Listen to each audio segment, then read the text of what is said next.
ಇನ್ನು ಜಪಾನ್ನ Hiroshima Nagasaki ಮೇಲೆ ಅಣು ಬಾಂಬ್ ಹಾಕಿದ್ದಂಥ ಇದೇ ಅಮೆರಿಕ ಈಗ ತಾನು ಶಾಂತಿ ಸ್ಥಾಪಿಸ್ತಾ ಇದ್ದೀನಿ ಅಥವಾ ನಾನು ಶಾಂತಿ ಸ್ಥಾಪಕ ರಾಷ್ಟ್ರ ಅಂತ ಹೇಳಿ ಕೊಚ್ಕೊಳ್ತಾ ಇದೆ. ಅದಕ್ಕೊಂದು ವೇದಿಕೆ ಮಾಡ್ಕೊಳ್ತಾ ಇರುವಂತದ್ದು ಅಂತಂದ್ರೆ ಭಾರತ ಹಾಗೆ ಪಾಕಿಸ್ತಾನ ನಡುವಿನ ಯುದ್ಧದ ವಿಚಾರವನ್ನ ಭಾರತ ಇಲ್ಲಿ ಕಡಾಖಂಡಿತವಾಗಿ ನಿರಾಕರಿಸಿದೆ.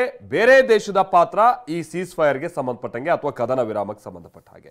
ಆದರೆ ಟ್ರಂಪ್ ಈಗಲೂ ಕೂಡ ಅಂದ್ರೆ ಇವತ್ತೂ ಕೂಡ ನಾನು ಯುದ್ಧವನ್ನ ನಿಲ್ಲಿಸಿದ್ದೀನಿ ಅನ್ನುವಂತ ಮಾತನ್ನ ಹೇಳಿದ್ದಾರೆ. ಕತಾರ್ನಲ್ಲಿ ಅವರು ಅಮೆರಿಕಕ್ಕೆ ಸಂಬಂಧಪಟ್ಟ ಹಾಗಿನ ಯೋಧರ ನೆಲೆಯಲ್ಲಿ ಮಾತನಾಡುವಂತ ಸಂದರ್ಭದಲ್ಲಿ ಮತ್ತೆ ಈ ವಿಚಾರವನ್ನ ಪ್ರಸ್ತಾಪ ಮಾಡಿದ್ದಾರೆ. ಸಹಜವಾಗಿ ಇದು ನಮ್ಮ ರಾಜ್ಯದಲ್ಲಿ ಅಥವಾ ನಮ್ಮ ದೇಶದಲ್ಲಿ ರಾಜಕೀಯ ಕದನಕ್ಕೂ ಕಾರಣ ಆಗ್ತಾ ಇದೆ. ವ್ಯಾಪಾರ ಬಳಸಿ ಯುದ್ಧ ನಿಲ್ಲಿಸಿದೆ, ನಾನೇ ಮಧ್ಯಸ್ಥಿಕೆ ವಹಿಸಿದ್ದೆ. ಕೇಳಿದ್ರಲ್ಲ, ಇದು ದೊಡ್ಡಣ್ಣ ಅಂತ ಕರೆಸ್ಕೊಳ್ಳೋ ಅಮೆರಿಕ ಅಧ್ಯಕ್ಷ ಡೊನಾಲ್ಡ್ ಟ್ರಂಪ್ ಆಡ್ತಿರೋ ಮಾತು. ಹೋದಲ್ಲಿ ಬಂದಲ್ಲಿ ಟ್ರಂಪ್ ಭಾರತ ಪಾಕಿಸ್ತಾನದ ನಡುವಿನ ಕದನ ವಿರಾಮ ತಮ್ಮಿಂದಲೇ ಘೋಷಣೆಯಾಗಿದ್ದು ಅಂತ ಬೆನ್ನು ತಟ್ಕೊಳ್ತಿದ್ದಾರೆ. ನಿನ್ನೆ ಕೂಡ ಸೌದಿ ಅರೇಬಿಯಾದಲ್ಲಿ ಇದೇ ಮಾತು ಪುನರುಚ್ಚರಿಸಿದ್ರು. Just days ago, my administration successfully brokered a historic ceasefire to stop the escalating violence between India and Pakistan. And I used trade to a large extent to do it. I said, fellas, come on, let's make a deal. Let's do some trading. Let's not trade nuclear missiles. Let's trade the things that you make so beautifully. And they both have very powerful leaders, very strong leaders, good leaders, smart leaders. And it all stopped. ಇವತ್ತು ಕೂಡ ಖತಾರ್ನ ಅಲ್ ಉದೈದ್ ವಾಯುನೆಲೆಯಲ್ಲಿ Trump ಮತ್ತೊಮ್ಮೆ ಭಾರತ ಪಾಕಿಸ್ತಾನ ಕದನ ವಿರಾಮದ ಬಗ್ಗೆ ಮಾತನಾಡಿದ್ದಾರೆ. ಭಾರತ ಬೇರೆ ಬೇರೆ ಮಿಸೈಲ್ನಿಂದ ದಾಳಿ ಮಾಡಿರಬಹುದು, ಭಾರತ ಪಾಕ್ ನಡುವಿನ ಸಮಸ್ಯೆಯನ್ನ ಬಗೆಹರಿಸಿದ್ದೇವೆ ಎಂದಿದ್ದಾರೆ.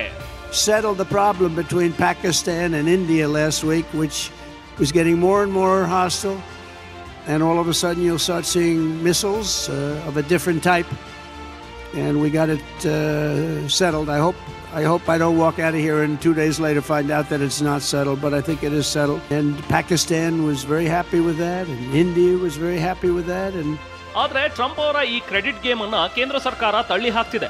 ಈ ಬಗ್ಗೆ ಮಾತನಾಡಿರೋ ವಿದೇಶಾಂಗ ವ್ಯವಹಾರಗಳ ವಕ್ತಾರ ಜೈಸ್ವಾಲ್, ಜಮ್ಮು ಮತ್ತು ಕಾಶ್ಮೀರಕ್ಕೆ ಸಂಬಂಧಿಸಿದಂತೆ ಮೂರನೇ ವ್ಯಕ್ತಿಯ ಹಸ್ತಕ್ಷೇಪದಿಂದ ರಾಷ್ಟ್ರೀಯ ನೀತಿ ಬದಲಾಗಿಲ್ಲ ಅಂತ ಸ್ಪಷ್ಟಪಡಿಸಿದ್ದಾರೆ.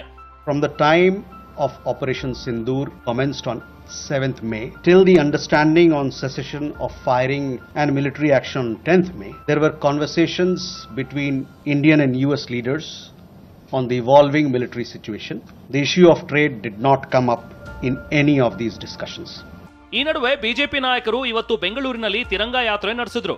ರಾಜ್ಯ ಕಮಲ ಪಡೆಯ ಈ ಯಾತ್ರೆಯಲ್ಲಿ ರಾಜ್ಯ ಬಿಜೆಪಿ ಉಸ್ತುವಾರಿ ರಾಧಾಮೋಹನ್ ದಾಸ್ ಅಗರ್ವಾಲ್ ಭಾಗಿಯಾಗಿದ್ರು. ಈ ಯಾತ್ರೆಗೆ ಸಚಿವ ಸಂತೋಷ್ ಲಾಡ್ ವ್ಯಂಗ್ಯವಾಡಿದ್ರು. ನೀವು ಬರೀ ಟ್ರಂಪ್ ಮಾತು ಕೇಳ್ತೀರಾ, ಅದಕ್ಕೆ ಟ್ರಂಪ್ ಯಾತ್ರೆ ಮಾಡಿ ಅಂದ್ರು. ಇದಕ್ಕೆ ತಿರುಗೇಟು ಕೊಟ್ಟ ರಾಧಾಮೋಹನ್ ದಾಸ್, ಟ್ರಂಪ್ ಅವರ ಮಾತಿಂದ ನಾವು ಕದನ ವಿರಾಮ ಘೋಷಿಸಿಲ್ಲ ಅಂದ್ರು. ನನ್ನ ಮದುವೆ ಇದೆ, ದಯಮಾಡಿ ನೀವು ತಿರಂಗ ಯಾತ್ರೆ ಮಾಡಕ್ ಹೋಗಬೇಡಿ, ಟ್ರಂಪ್ ಯಾತ್ರೆ ಮಾಡ್ರಿ. ನೀವು ಇನ್ನು ಮುಂದಗಡೆ ಟ್ರಂಪ್ ಫೋಟೋ ಹಾಕೊಂಡು ಟ್ರಂಪ್ ಏನ್ ಹೇಳ್ತಾರೆ ಅದೇ ನಿಮ್ಮ ಸರ್ಕಾರ ಕೇಳ್ತಕ್ಕಂಥದ್ದು. ಪ್ರಧಾನಮಂತ್ರಿ ಮೋದಿ ಸಾಹೇಬ್ರು ಟ್ರಂಪ್ ಏನು ಕೇಳ್ತಾ ಇದಾರೆ ಅದನ್ನೇ ಪಾಲನೆ ಮಾಡ್ತಕ್ಕಂಥದ್ದು ಇದೆ. ದಯಮಾಡಿ ನೀವು ತಿರಂಗ ಯಾತ್ರೆ ಮಾಡಬೇಡ್ರಿ, ट्रंप यात्रा ಮಾಡ್ರಿ ಅಂತ ತಮಗೆ ಹೇಳಲಿಕ್ಕೆ ಬಯಸ್ತೀನಿ ನಾನು.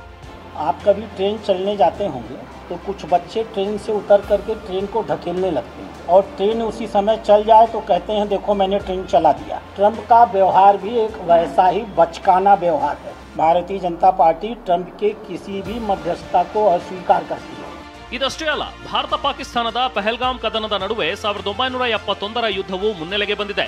ರಾಧಾಮೋಹನ್ ದಾಸ್ ಅಗರ್ವಾಲ್, ಮಾಣೆಕ್ ಶಾ ಇಲ್ಲದೆ ಇದ್ರೆ ಯುದ್ಧ ಸೋಲ್ತಿದ್ವಿ, ಇಂದಿರಾ ಗಾಂಧಿಯಿಂದ ನಾವು ಟೇಬಲ್ನಲ್ಲಿ ಸೋತ್ವಿ ಎಂದಿದ್ದಾರೆ. ಈ ಮಾತಿಗೆ ತಿರುಗೇಟು ಎಂಬಂತೆ ಮಾತನಾಡಿರೋ ಲಾರ್ಡ್, ಯುದ್ಧದ ಕ್ರೆಡಿಟ್ ಯೋಧರಿಗೆ ಕೊಡಿ, ಮೋದಿಗಲ್ಲ ಎಂದಿದ್ದಾರೆ.